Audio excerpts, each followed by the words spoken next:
to Sanwadaya, Stop the Spread Beyond COVID-19.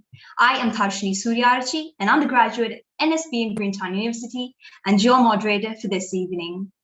Sanwadaya is a project initiated by the Rotaract District Steering Committee of RI District 3220 and hosted by the Rotaract Clubs of Faculty of Medicine, University of Colombo, Martala, National School of Business Management, and Royal Institute of Colombo.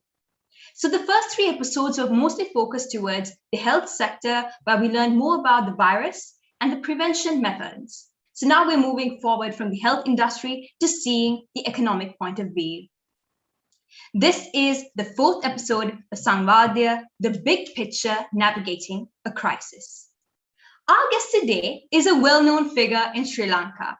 He is a member of the parliament from Colombo and a former minister of economic reform and public distribution of the government of Sri Lanka. He earned his PhD in economics from the University of Missouri, and he's had executive training at both MIT and Harvard. So without further ado, let me warmly welcome you, this hardworking individual, Dr. Harsh De Silva. We've invited him especially because he has undoubtedly vast knowledge in the area of economics. So welcome, Dr. Harsha. Good evening, sir. So you're muted. Okay. Good evening, Tarushini. Thanks very much for this invite. No problem. So it surely must have been a long day for you, sir, regardless, it being the weekend. So before we drop right into the questions, tell me, how was your Sunday? Okay, my Sunday was busy. For exams, and I had to go pick it up. 10 o'clock, 10:30, I had a press conference. I addressed the media, and I came home, went and saw my father, which I do once every Sunday. Went to a nice place called Seed Cafe on Horton Place. Had a superb pasta with the family. Came back. I was on Instagram Live. We spoke about mental health. It is World Mental Health Day today. A lot of people don't know about mental health, don't care about mental health, call people PISA and all that. But I have been very much involved in mental health. I was the vice president of the National Council for Mental Health for a number of years. Now I don't have the time to be really officially attached, but my heart is there. So we had this Instagram Live. It was really wonderful. A lot of young people joined. And then I also was part of a group just now, Madhamavata. They're talking about transparency of assets and liabilities of parliamentarians and public officials. So was a part of that and got out of that to join this at 5:30. So my day has been fairly busy. After this, I have yet another engagement, and at 7:30, I have to meet the priest of our temple, Gangarame, because my family is doing the Katina this year at the temple. So we have to look after the resident monks of Gangarame. We've been doing that for the last 2.5 months. We have another month to go. So that's a fair amount of work. And for the first time, we are going to stitch the Katina Chivare in the Jinaratana school.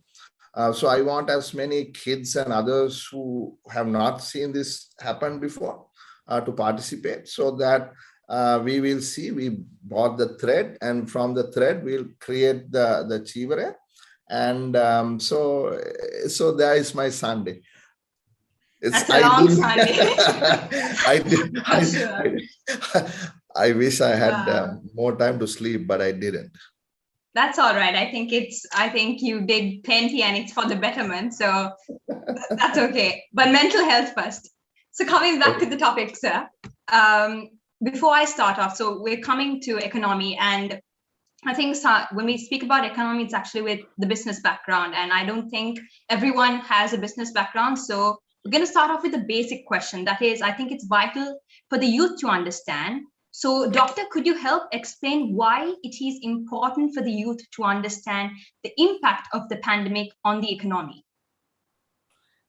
Well, not just the impact of the pandemic, Tarushini. I mean, young people need to understand the importance of economics, because at the end of the Yes. day, everything is about economics. I see Rohanta logged in here. Rohanta would vouch, Dr. Atukora, he would vouch how important it is for the general understanding of this subject. Unfortunately, a lot of people, have not paid enough attention. Even in school, we don't,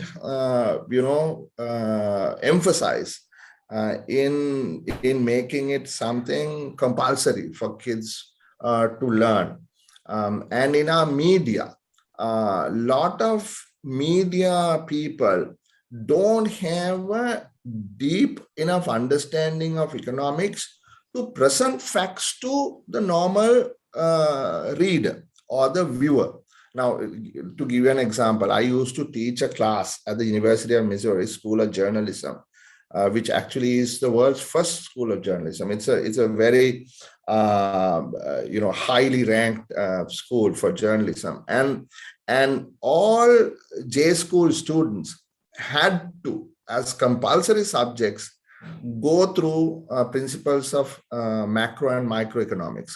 Unless you got through those, you couldn't become a journalist, a graduate in journalism.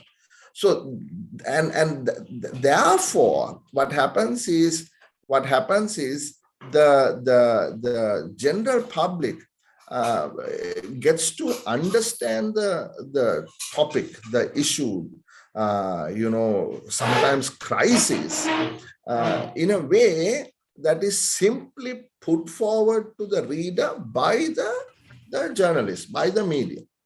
So here what happens is, open the papers, some useless thing is in the headlines, right? If you really want to, go into depth of any topic, there are only few places that you can look. And even then, that's fairly technical and most people don't pay much attention. So it's across the board. People are less than adequately aware of the subject. And that itself is feeding into the issue of them not being able to make decisions, particularly on election day, or to try and understand manifestos, or try and think about what's good for this country. Because I'm not trying to say that people don't understand economics. I'm not saying that. But what I'm saying is there should be great understanding of the subject across the board. I agree. And sir, I mean, it's been around 2 years, or yes, it's been around 2 years or so since the whole world is dealing with this pandemic. And how would you assess the current landscape, the current situation? Well, I mean, this is not just us, right? The whole world had to deal with this pandemic. Some faced the pandemic strongly and came out of it well. Others have basically floundered. Now, the starting point is what determine how well you are able to cope with it. How what the wherewithal the economies of the different countries had. Sri Lanka, if you look at our case, went into the pandemic in a very, very sort of a precarious situation. We were already, finding it really difficult to make ends meet. We were running massive deficits in both the budget and in the balance of payments. We were running an economy that was restricted, constrained, without reform having happened for a long period of time. Our productivity was and remains to be low. The efficiency of our engine is wanting. You see, so we had multiple issues going in, and the pandemic only made things worse for us. Yes, sir. And with that said, so this is something new, like you said, to everyone, not just us and the whole world. And at the initial stage of the pandemic, what were the direct impacts seen on the economy? And has there been any change from the first wave to date? Well, I mean, I'm not trying to, play a blame game here, right? And in with 2020 vision, I guess, I mean, people can criticize, what should have happened, what didn't happen, and so on. So let's keep that aside. When we were faced with the issue, we went into a really crush. There was a mechanism, basically try to contain it. So we had this 52-day lockdown that caused a tremendous strain on the economy, and people lost jobs. Particularly self-employed people, a lot of people who are in the unofficial sector, people who didn't have job contracts, people who are entrepreneurs, people who are in the tourism industry, and so on. So there was a broad-based sort of a impact on jobs, and therefore the incomes of people. Now, in order to mitigate that, the government did hand out, first 5,000 rupees, then another 5,000 rupees, and so on. Then once the initial lockdown was lifted, there were continuous, I guess, travel restrictions, etc. But the economy started to function again, because the second quarter of 2020, we saw something like negative 16% growth. That means the economy shrank by 16% compared to the second quarter of 2019, right? But compared to the second quarter of 2020, the second quarter of 2021 has expanded or grown by something like 12%. So which means once that initial lockdown really hammered the economy, it subsequently picked up. Because if you look at the whole year of 2020, we only had a negative 3.6% shrinking, or negative 3.6% growth. And 2021 is obviously going to be positive growth. The government is saying, look, it may even touch 5%. There are, others who say 3%, 4%, 5%. Doesn't matter. It's going to go from a negative 3.6 to at least positive 3.6. So the economy has, for practical purposes, looking at the numbers, have picked up. It has picked up, right? Yes, some industries have shrunk, tourism, obviously, and some other service sectors have not performed that well. But if you look at the overall economy, the 21 is going to be far better than 20, right? So that is the economic engine, but the government is in dire straits. It's in dire straits because of multiple reasons. Particularly, two things I want to point out. One is they have no money in the treasury. There is no money in the treasury because primarily of a massive tax break that was given in December of 2019, long before the pandemic. Critics like us actually said, don't do this. You're going to lose about at least a quarter or a third of your revenue, which we estimated at the time to be something like 500 billion rupees. And so it has, it has happened, right? And then on top of it, the revenue decline due to the pandemic has, made the problem worse. So the government's tax collection has fallen massively, right? And it is going to be, in terms of GDP, 2021 might be under 9%, which means we may be the lowest.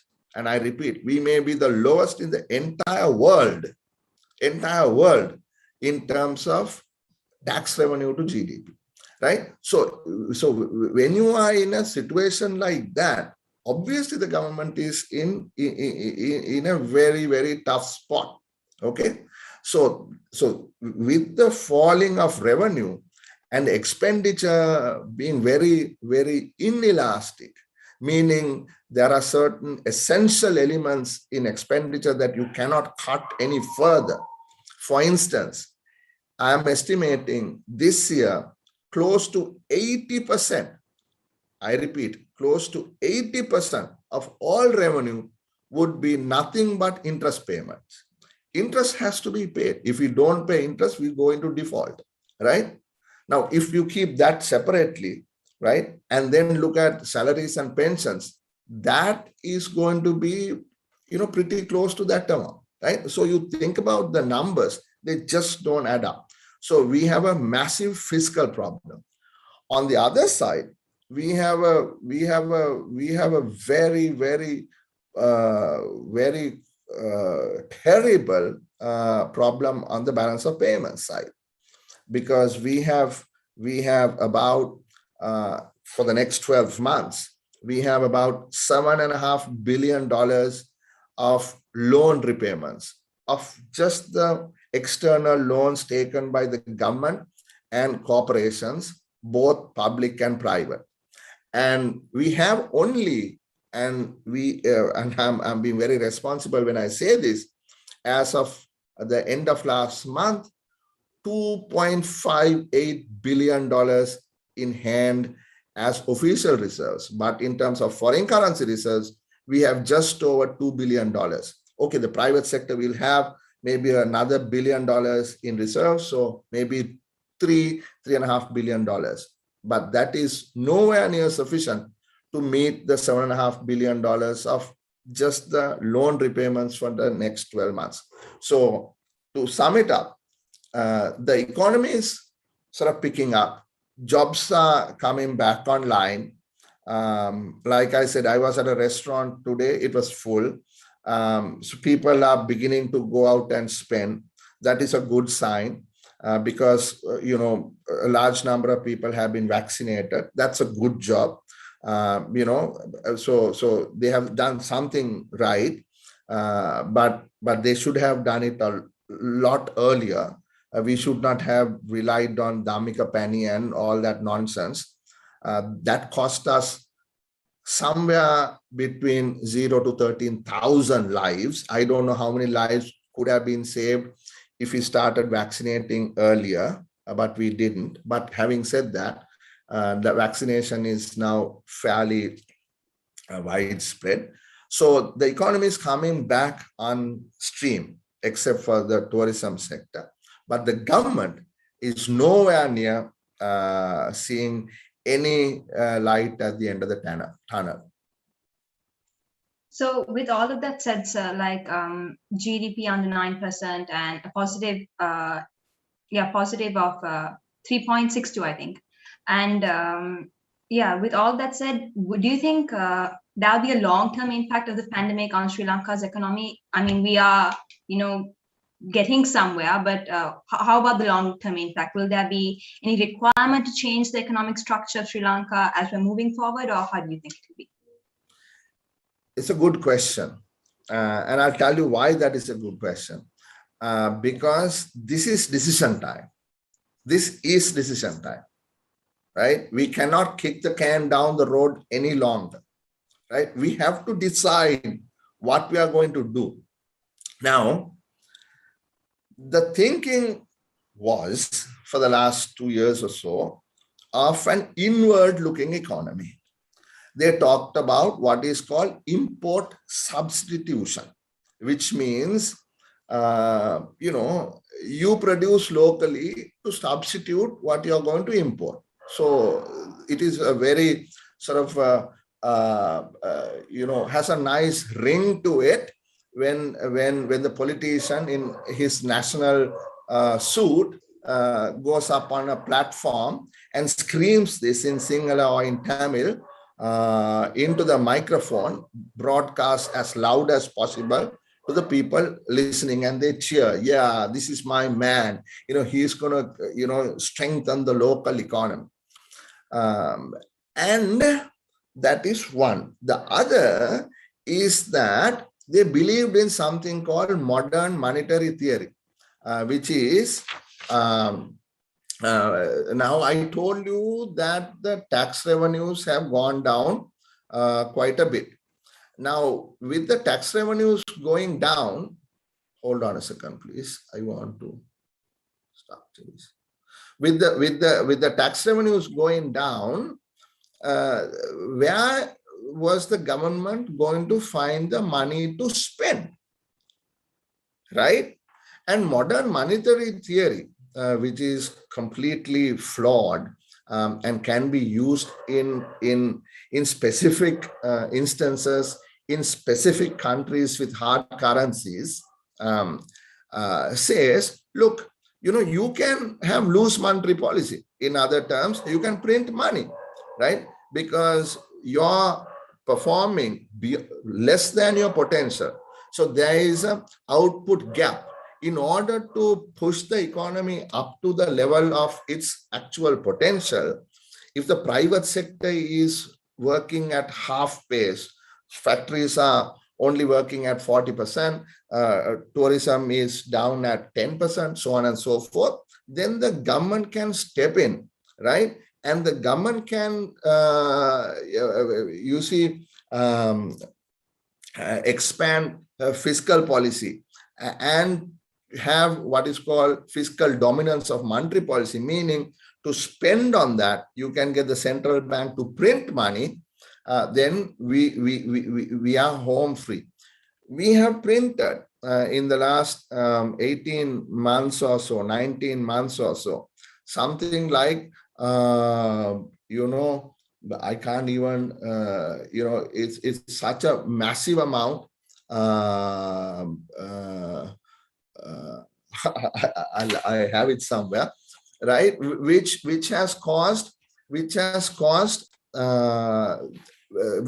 prices to go up, because you're having too much money chasing too few goods and massive inflation, which means prices escalating in whatever we use domestically, and massive depreciation, which also means the same thing in terms of the value of your currency. So therefore, what has happened is this model is not working. And then W.D. Lakshman, professor, who was put in charge of the central bank, who in his resignation speech said, I was one of the people who wrote that splendor, something that President Rajapaksa's game plan is. He took ownership for having, part contributor to writing it, said this model is not working, right? So if that is the case, then the decisions need to be made. What is the model? They talked about an alternative economic model. That alternative economic model is the one that has failed, the one that has, created, a problem, actually worsen the problem that we were in. So then what is the model going forward? The pandemic came, the pandemic will go, right? Just before the pandemic came doesn't mean that we close the economy, doesn't mean that we start thinking about changing our economic model to an inward-looking one from an outward-looking one. It doesn't mean that we put up large tariff walls around the country and protect, crony capitalists to benefit from these massive duties that are put on imports and run inefficient and unproductive operations to create so-called a domestic economy. It cannot work. It will not work. So decision time is that we have to shift gears. We got to free up this country and we got to engage with the world. So I can expand on it later, but I'm very, very critical of the current model, and I'm convinced it will crash and burn, and we will fall into greater difficulty if we don't change our plan. Noted, sir. And you did mention about the tourism down at 10%. So, I mean, without doubt, there are many sectors actually that's affected by this pandemic. And in your opinion, what sectors were most affected by the pandemic, and how long will it take for such industries to recover from the situation? You see, I mean, everything was all sectors were impacted.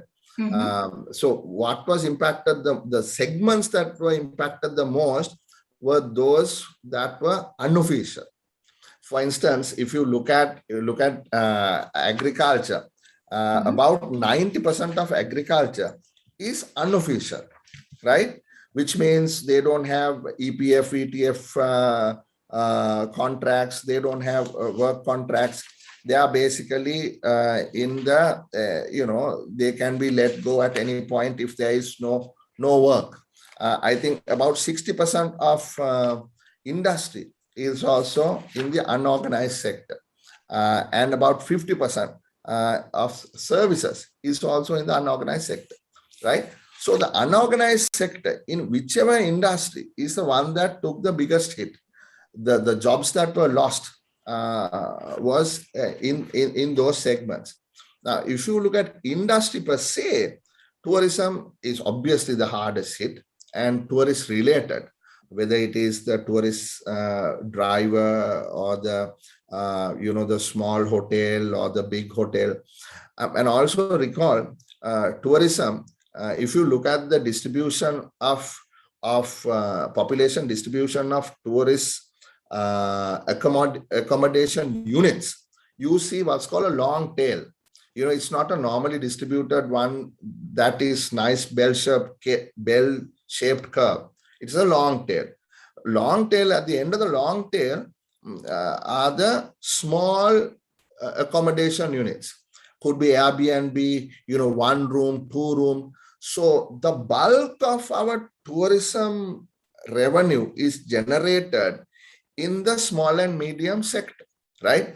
And during the previous administration, Mangala had this plan that gave out small loans, I think up to 5 or 6 million rupees for people to spruce up their homes, to create B&Bs and so on and so forth. So more people actually got into tourism, and this was unexpected. So the hit has been very severe there. And I don't know how long it's going to take for tourism to come back on stream.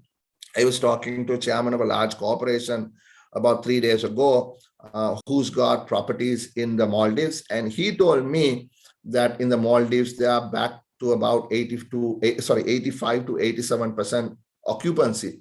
And this, by the peaks of the season, they think that they would be up to full capacity. But how long that's going to convert into coming to Sri Lanka, I don't know. But until the visitors themselves are vaccinated, it's going to be a very big risk for us to take in people, because we have to contain the virus. So tourism industry, services all have been hit. But I was also talking to a senior person in the apparel industry on Friday night, and she was telling me that their order books are completely full and that they are working 7 days a week because they need to deliver on their orders. So it's a mixed bag. And I am not very pessimistic about the economy picking up. It will pick up, but the government has to ensure that they don't restrict that pickup, that they don't shove that green shoots down, but they in fact, ensure they have a policy framework, an environment in which these companies, these industries can actually grow. So when we talk about the economy again, like, correct me if I'm wrong, doctor, import dependent economy is where the economy relies on the income generated by import goods. And with that said, Sri Lanka is an import dependent economy, if I'm not mistaken. And the ban on imports have caused several supply chain disruptions. And what would you recommend to help improve the local production? And if there's any necessary things to be done, and how feasible would it be? You see, this is the issue, right? You really hit the nail on the head. Because why are imports bad? Why imports bad? People say don't import, export only. You see, you look at our country. You know, my famous example is my phone. Take my phone. Look at this phone. This phone is made in 43 countries, right? The camera is made by Sony. The flashlight is made somewhere else. The case is made somewhere else. The screen is Corning in the US, but made in Vietnam. All these things are made in different countries, like 43 countries. Sri Lanka is not part of the 43 countries. Now, there lies the problem. See, because today, stuff is not made in one country. Today, it is a globally connected production mechanism. They are called global production networks. So the 43 countries that are participating in making this phone belong to the global production network of Apple Industries. Okay. Now, why are some countries in and some countries out? It is because of ease of doing, investing, business in those, among those, between those countries, right? So if you have a wall, or if you say, look, these are the tariffs, these are the duties, these are the official documentation that you need to provide, people are reluctant to participate or reluctant to invest in these countries. That is a fact, right? That is a fact. So the imports that come into this, that goes back as exports, how can that be bad? If you look at imports into Sri Lanka, 20% of the imports, only 20% is consumption.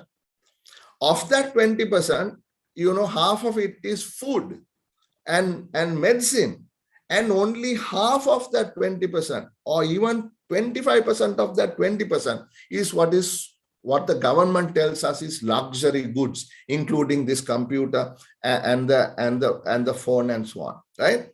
60% is made up of intermediate goods, right? It could be fuel, it could be textiles for apparels, and the final 20% consists of machinery and equipment, capital goods. You see, so it is the notion of, oh, cut imports, you know, don't import. It's completely misplaced. So in a country where you know, with the absolute brilliant advantage of being located in where we are, you know, in the center of the Indian Ocean, with this whole region going to be growing in leaps and bounds, it is the most unwise thing to do.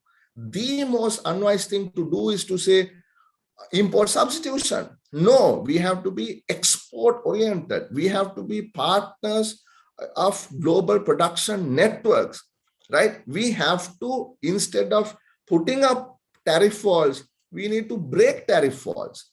You see, there are two types of production networks. One, sort of consumer-driven production networks, meaning some client somewhere says, produce this, here are the things, you produce, give it to me, I'll get it. And those are fickle, and they can move from one location to another. But others, and that is what we want, are called producer-driven production networks, where the investor himself or herself is willing to put money on the ground.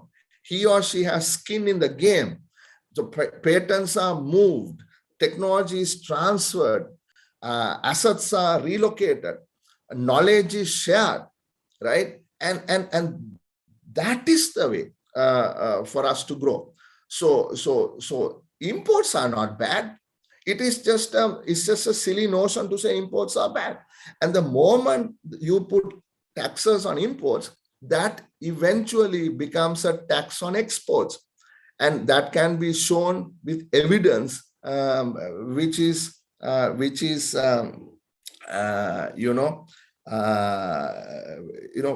precise and robust. That's a lot learned. And sir, when this is, I think, completely random, but to overcome the job boredom which has raised from the pandemic, in what activities do you think people could engage in? Read. Okay, noted. Yes, for sure. And coming to the next question.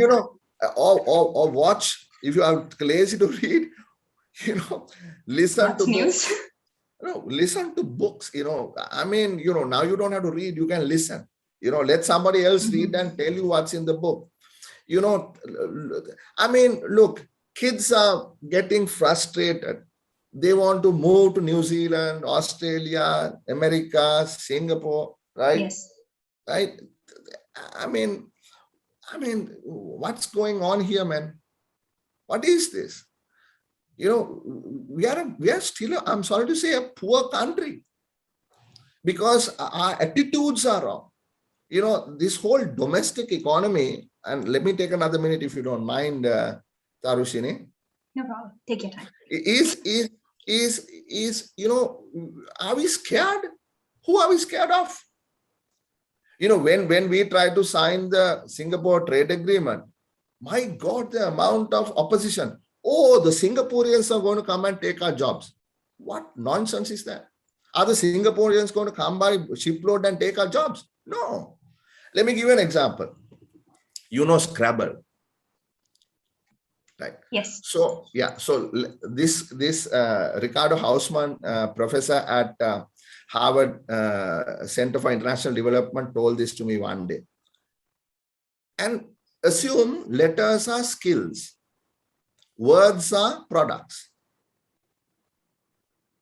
Tarushini, you have 3 letters, C, A, and T. Okay. What is the maximum score you can get on your Scrabble board? C, A, and D. T. T for taxi. T. Yeah. What's the scores for each one of them? Okay, it's small now, right? You're going to, how many words can you make? Long. how many words can you make? You can make at, or you can make cat, or you can make act, or something like that. That's all. Now assume. So now assume you get bigger words, bigger letters, more letters. You get a Q, a U, a X, a Z, a J, right? Big numbers. 8, 10. 12, and you land a triple word score and you get a 70 on that word, maybe more, right? Now think about it. Letters are skills, products are words, and don't let anybody kid you. We are limited in our skills. We can say we are 95% literate and all that, but our skill set is limited, right? So if our skill set is limited, the products we can manufacture are going to be simple, like cat or act. But if we have bigger, more valuable letters, we can make words like conjecture or xenophobia. I used it on purpose, right? But we don't have the skills. So what do? It takes a generation to build the skills. Kids like you go to university, right? I'm sure there are other kids from other universities here. a long investment in you. And most of you, I'm not saying most of you, some of you, the moment you graduate, you want to go find better place, right? And they invite you. They say, you're an engineer, you're a technician. Why don't you come to New Zealand, right? We welcome you. Why don't you come to Australia? You're a chef, you're an electrician, right? You're a plumber, you're a nurse, you're a computer software engineer. Why don't you come to Australia? Why don't you come to New Zealand? Why don't you come to Singapore? Why don't you come to California? What do we do? What do we do? We say, don't even talk, right? Nothing. No professional will ever be allowed. No visa will be given. Our people are going and we say, no, we don't want anyone else.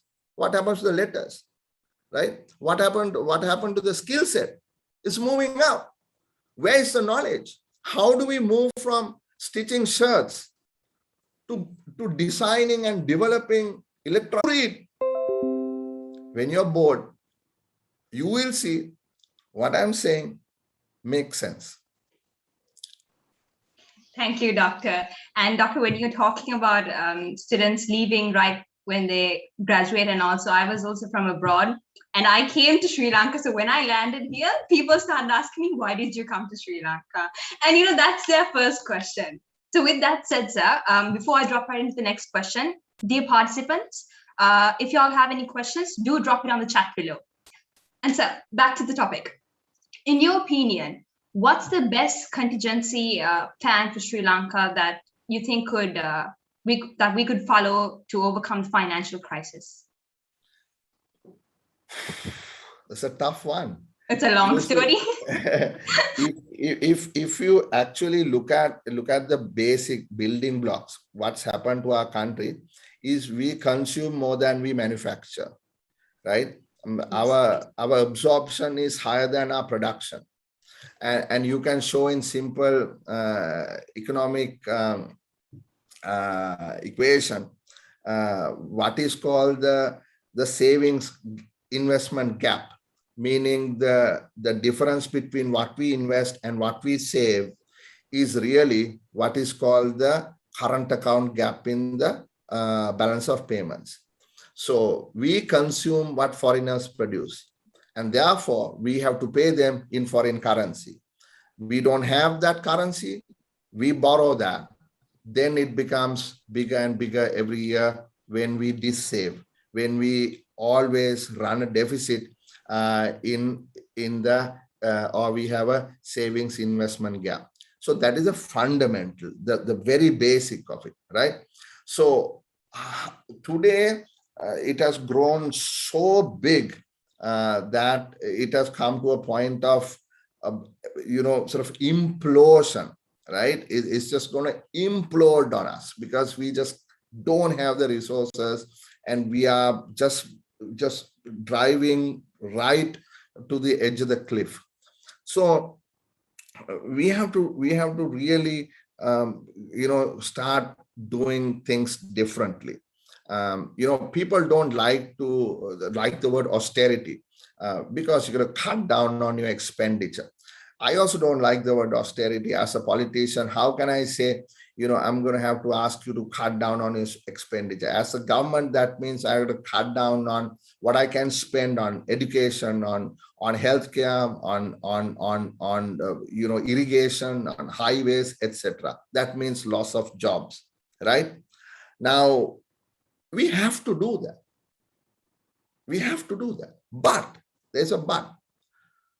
You need to somehow negate that loss of jobs, right? So if that absorption, you're going to cut jobs in the government sector because the government cannot spend so much. It has to follow some austerity. It has to reduce its expenditure and reduce its debt.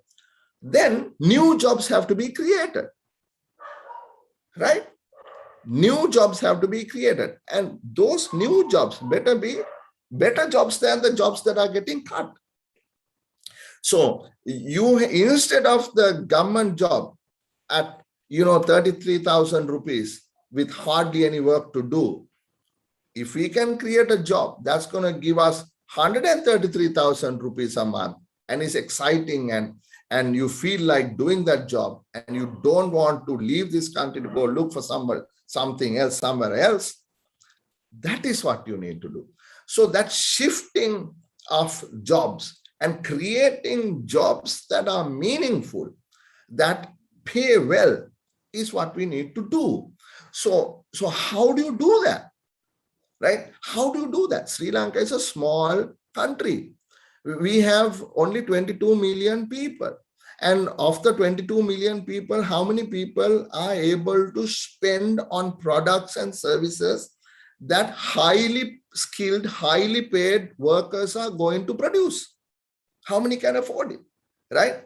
So until our society is able to come up to that level of disposable income, we have to expand the market that we have, right? So you have to look out. Just look at the south of India. You know, on Thursday, I was asked to give the keynote at the MBA inauguration at Bharat University in Chennai. I was impressed, let me tell you, right? I was impressed.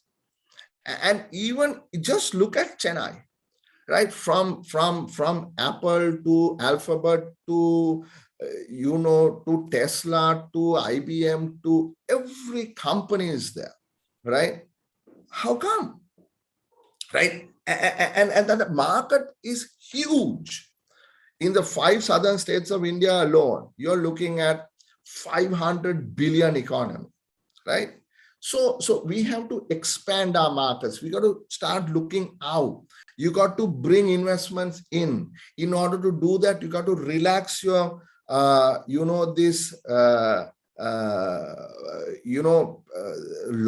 that we have brought in, the tariff walls we have erected around this country, right? We have to become partners of production networks, and we have all the advantages to do that, right? So that is what we need to do. I'll just give 2 examples, right?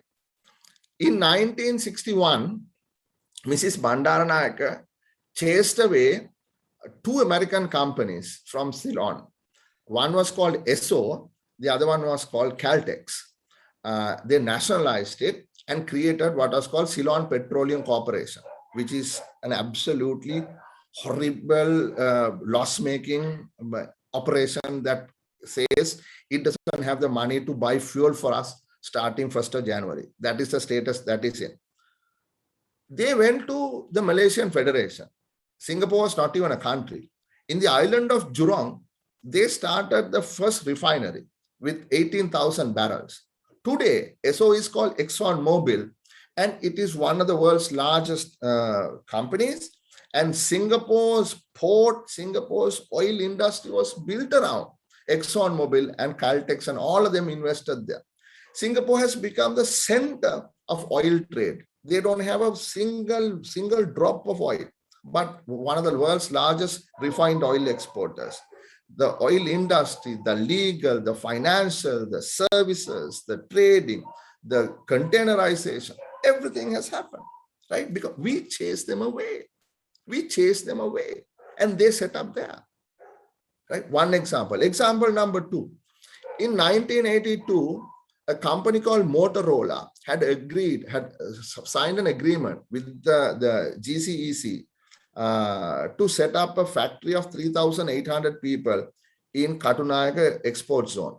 Motorola at the time was the world's top electronics company, of course, before the cell phone, right? They had all, I can't remember what you call those things, but communication device. Because they did that, another American company called Harris Corporation also set up with 2,000 odd people. Both contracts were signed, and they were setting up their plants, and 83 July happened, and they left, never to come back. And Motorola went to Penang and set up in Penang, and that entire operation in and around Penang was really seeded by that investment. So two examples, one to do with inward thinking, just pure politics. The second, not being able to respect people's rights, respect human rights, right? And if we go down this road to create dissension among people, to once again, create divisions among communities, then we might need to find somewhere else to go.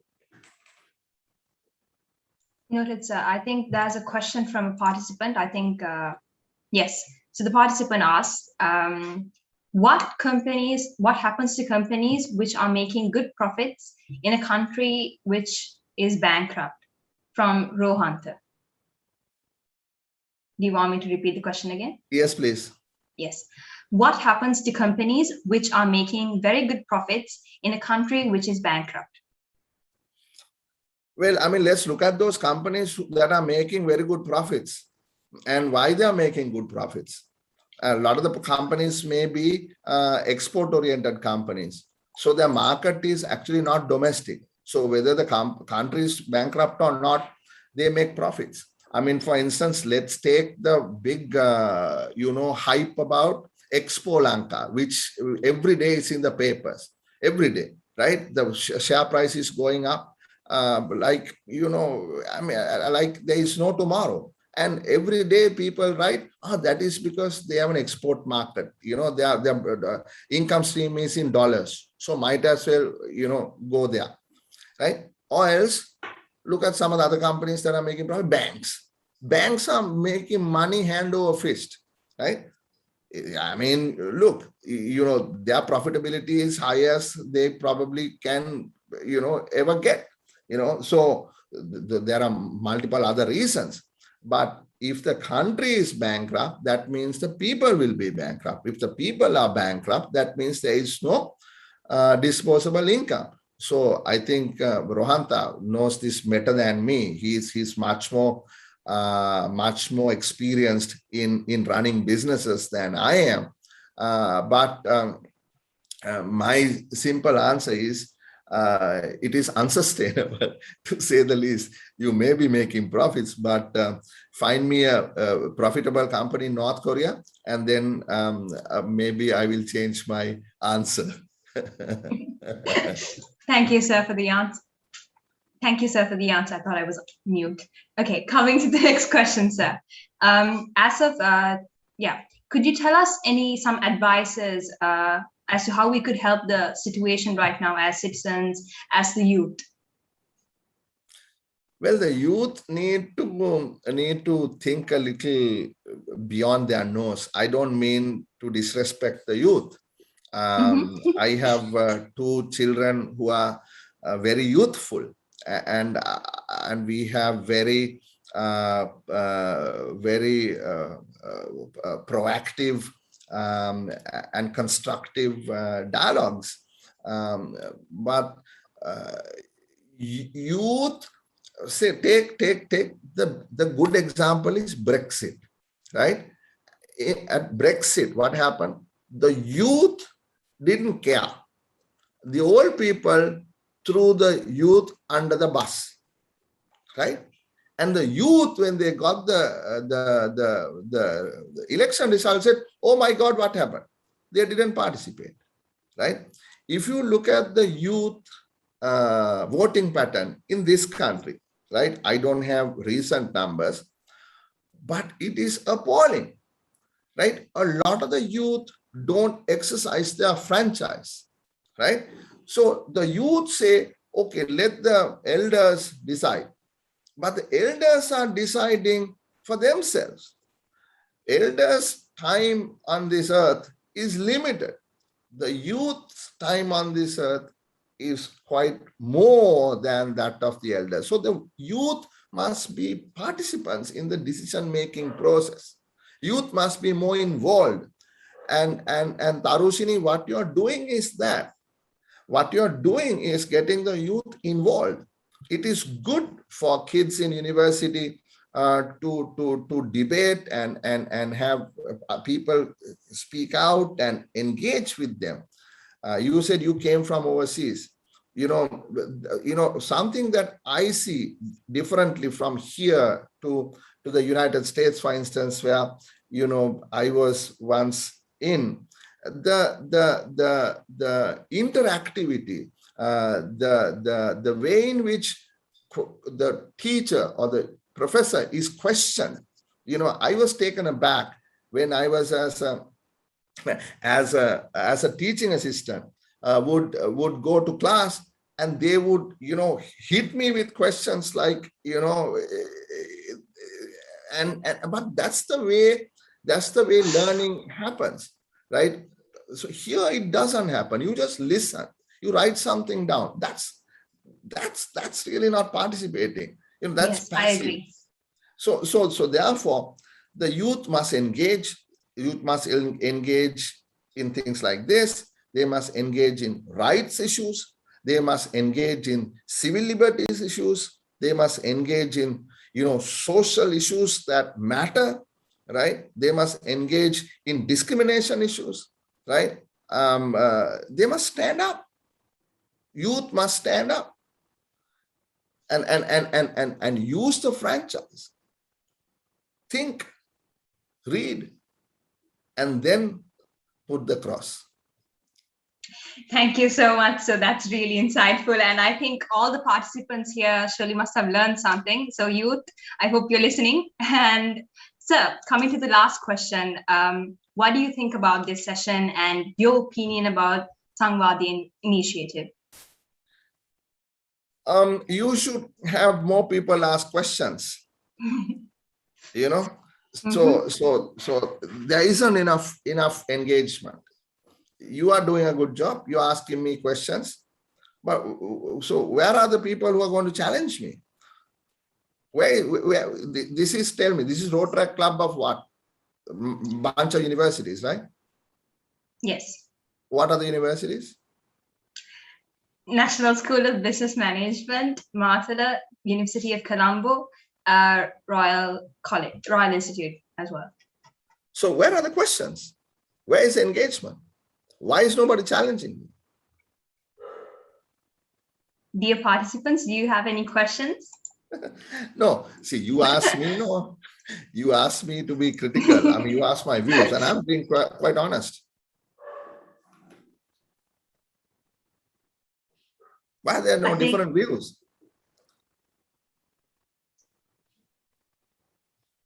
I think that's, yeah. I think that's about it. They've really helped us make the question. So I don't think this is about, bringing up some questions. Just a minute. 1 minute. Actually, we were not unmuted. Dr. Harsha, sorry, Rohanta speaking. Yeah. I think your point is very, very valid. People must ask questions, and make it very open, because people like Dr. Harsha are very frank and they say things straight to the face, So, Doc, just one question. Actually, I'm having a major puzzle in my head, which is why I actually asked that question. Yeah, Rohanta. Now, now we are behaving as if everything is normal and we are going to work and, we're running our companies, kind of a thing.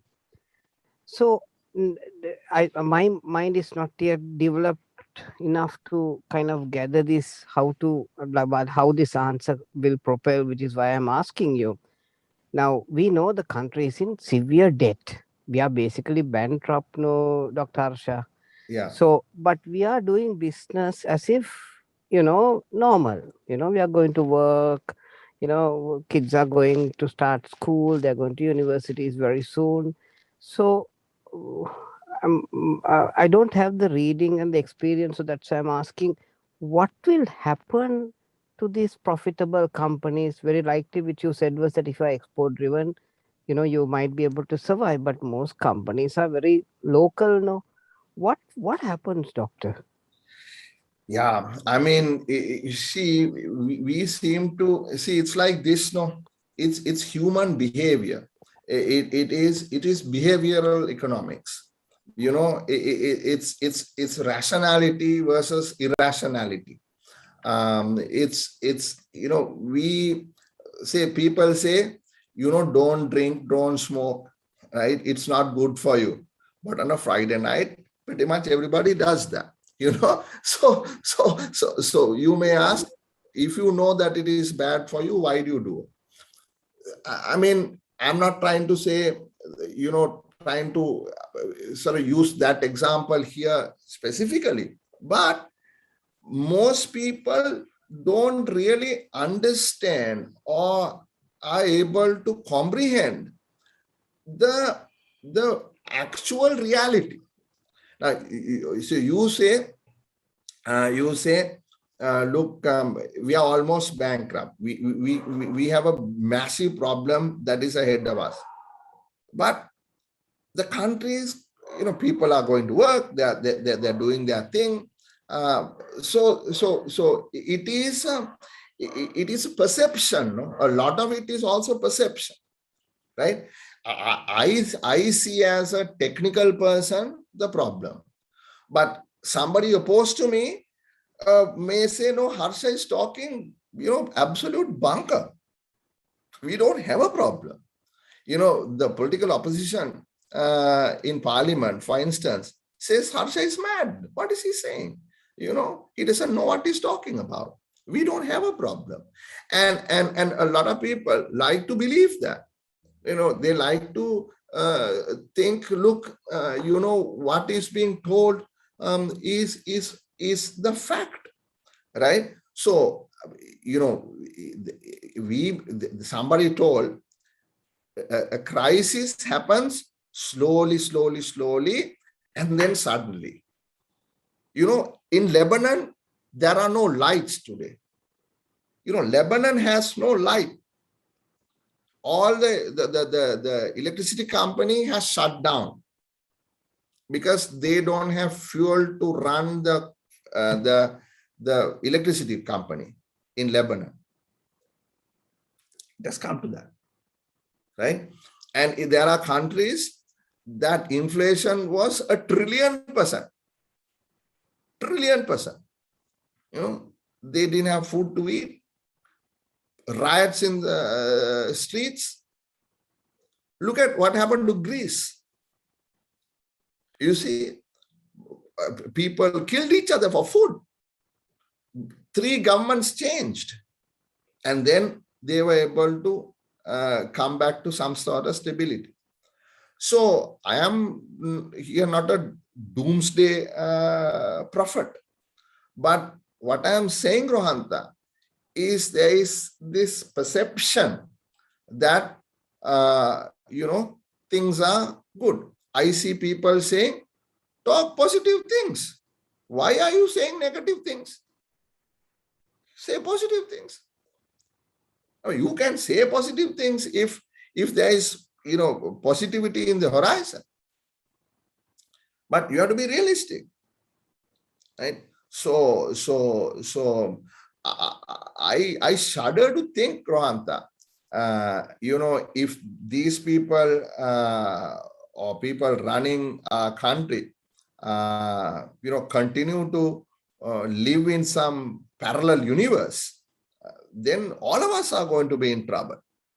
Now, for instance, the farmers were saying, don't ban fertilizer. You're going to kill our, livelihood. But the perception was, no, fertilizer is bad because it's giving kidney disease. So therefore, we are going to ban fertilizer. What has happened? So it's a human behavioral thing, Rohanta. I don't know whether I was able to give you an answer because it's a difficult question to answer. But we are living in some dream that things are all fine, and that it is not so. But I don't wish bad on my country. I don't wish bad on anyone. So all what I wish is that people will see the reality for what it is. And, we can change course, and we need to change course.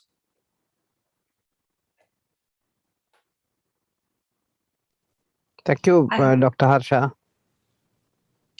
I hope that answered your question, sir.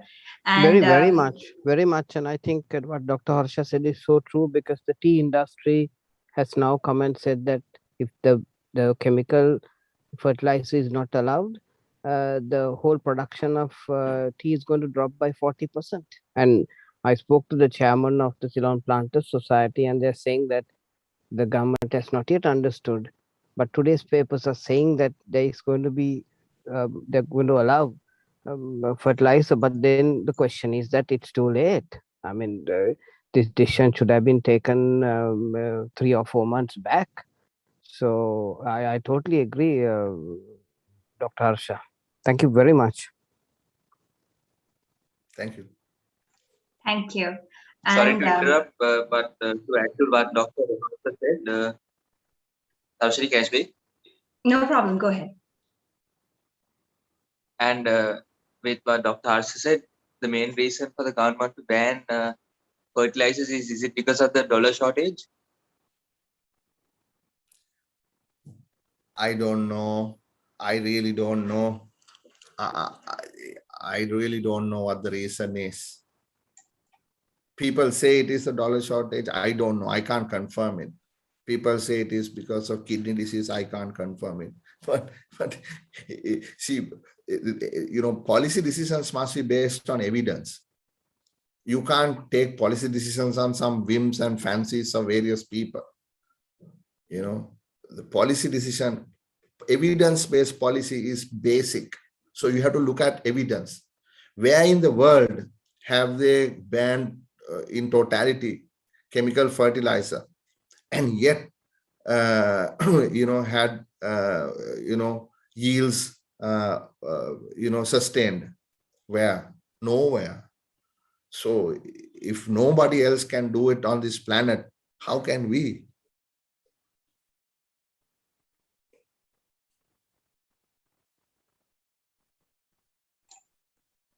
Thank you, Dr. Harsha, and I hope that answered your question, Ravinder.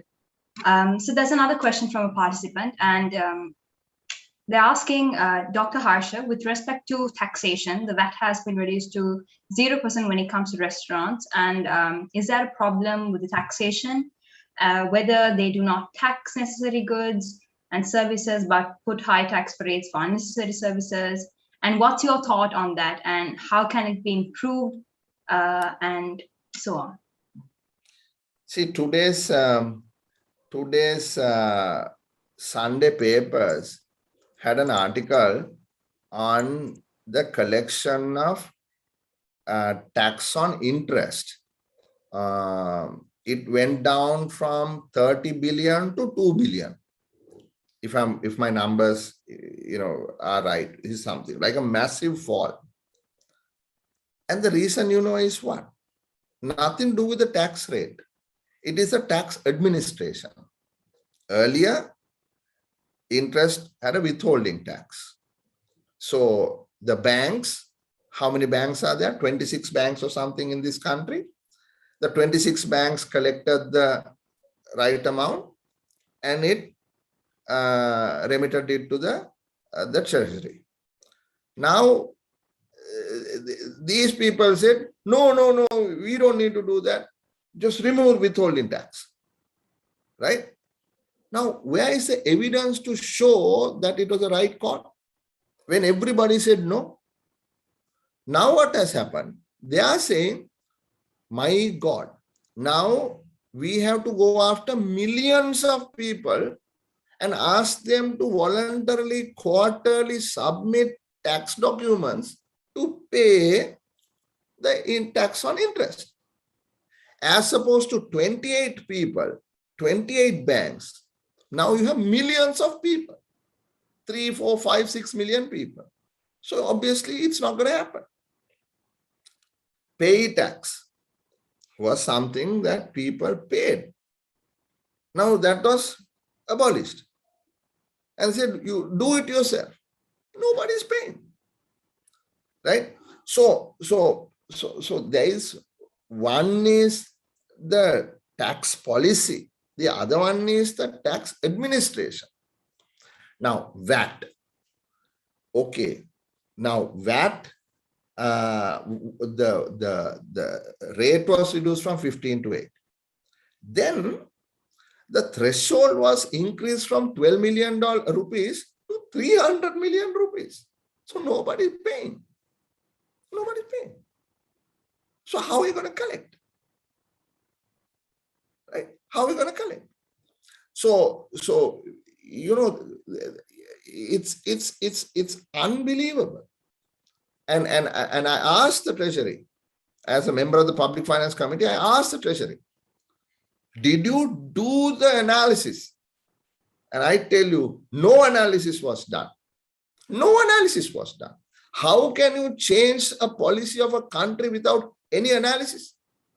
Same with fertilizer, same with taxation, same with all these import bans, same with all these gazettes, same with rice prices, same with all these price controls. No analysis, just do, and then subsequently say, oops, maybe a mistake, we'll reverse it.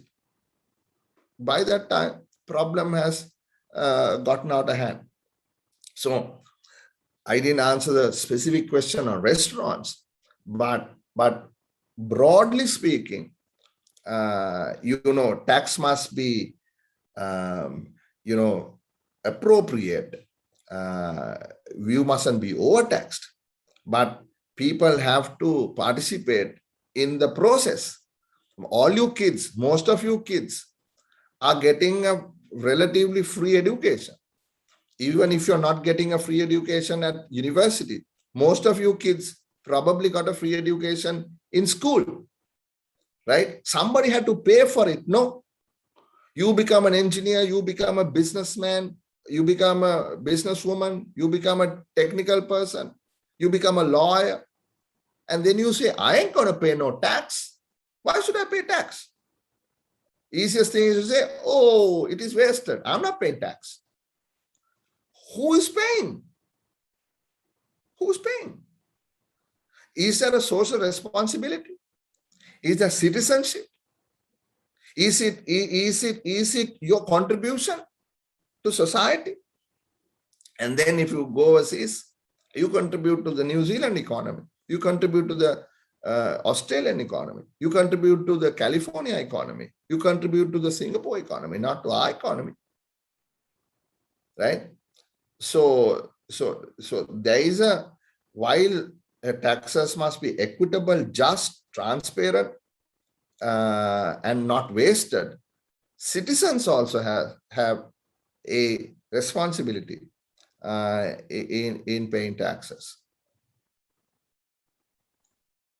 I hope that answered your question, Pasandu, and thank you, Dr. Harsha. All of them suddenly started asking questions, and I think that's great. And it's come to the end of the session. And once again, Dr. Harsha, thank you so much for actually sharing us your knowledge. And I think all of us present here must have learned something more than what we were told. And our audience, thank you so much for watching. And I hope all of you all enjoyed this episode of Sanwadaya. Before I close it up, sir, Dr. Harsha, do you have anything to share?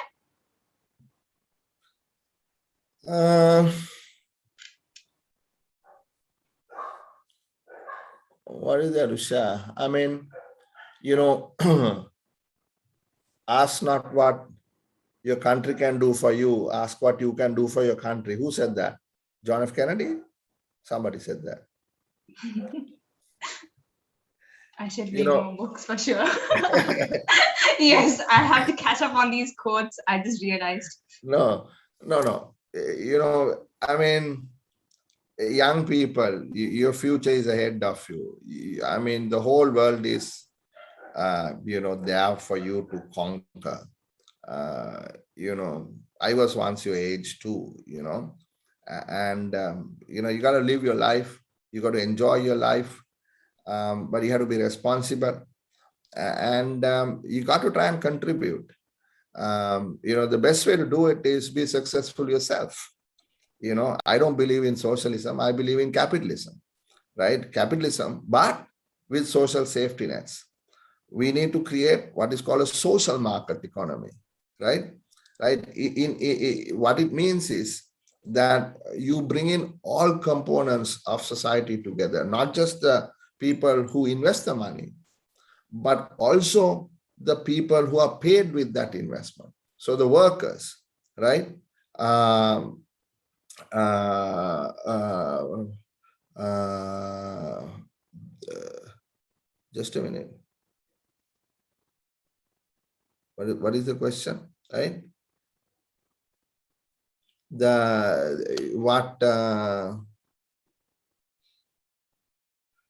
Right. So some guy wants to hit me with mud. He wants to ask me what happened to the Volkswagen company. Yeah, that's a cheap shot, but that's okay. I will answer that question. Some guy called Ravindu Banagala. So this is the issue. You can be personal and you can throw mud, right? But that is not what this is about, right? And I'll tell you about the Volkswagen factory. When I was the what do you call the minister, deputy minister. Hold on, where did we go? When I was the deputy minister, the ambassador of Germany came and told me that previously they tried to bring in an investment and the corruption in that previous government stopped that investment from going through. So I was very excited, right? I was in the foreign ministry. I recall the ambassador's discussion, and we welcomed it and we took it to the BOI, right? And the BOI signed that agreement and work began.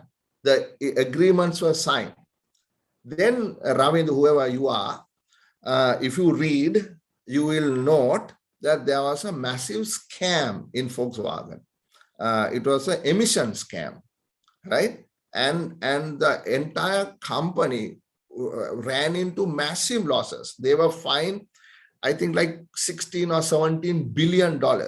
And the board was changed. The whole investment structure changed, Ravindu, right? And then they moved out not only from Sri Lanka, but they moved out from multiple locations they had invested, right? So that is what happened. And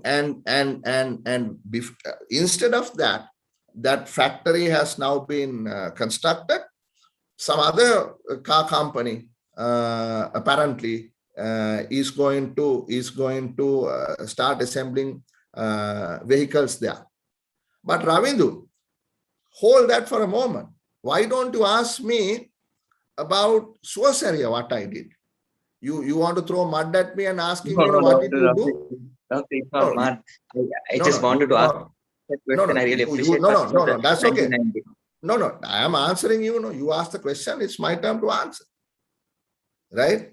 So why don't you are asking me what I did, what I did within our government, right? So it is also the sorcery. I didn't talk about it, but doesn't it serve the people of this country? Isn't that vehicle that we brought far better than what you ever expected? So that's what. But leave that aside. But what I was saying is that you have so much to you have so much to do, right? And you have so much potential, right? Use that potential. Do something. But instead of being always critical, try to be constructively critical. Try to say, I didn't throw mud at anyone in my entire 1.5 hours of discussion for your questions. I didn't. I was constructive. I said, this is what I think needs to be done. This is what is wrong. This is what I think has to be done. So learn those things, right? Learn those things and learn to also have some respect, right? Ask questions, but ask questions in a manner that you don't, make the guest uncomfortable, right? You can ask the questions, but in a way that is which is nice, which is constructive. So that is also another lesson. Thank you, Dr. Harsha, and I hope that answered your question, Ravindu. With that said, sir, yes, like you said, I think we all of us learned something new, and thank you so much for sharing your opinions and your ideas and everything. All in all, to be honest, I had a good time. I should definitely read books though. It keeps popping up in my head every now and then now. But yes, so for all my dear participants, if you did join in late and you want to catch up on any of the missed episodes, there's the Rotaract District 3220 YouTube channel. You can always check it out.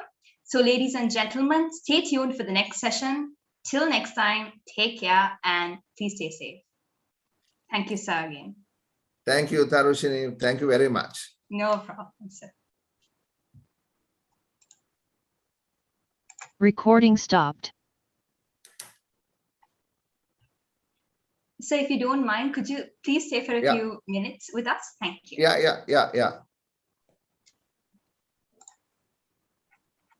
Yeah. Hold on a second.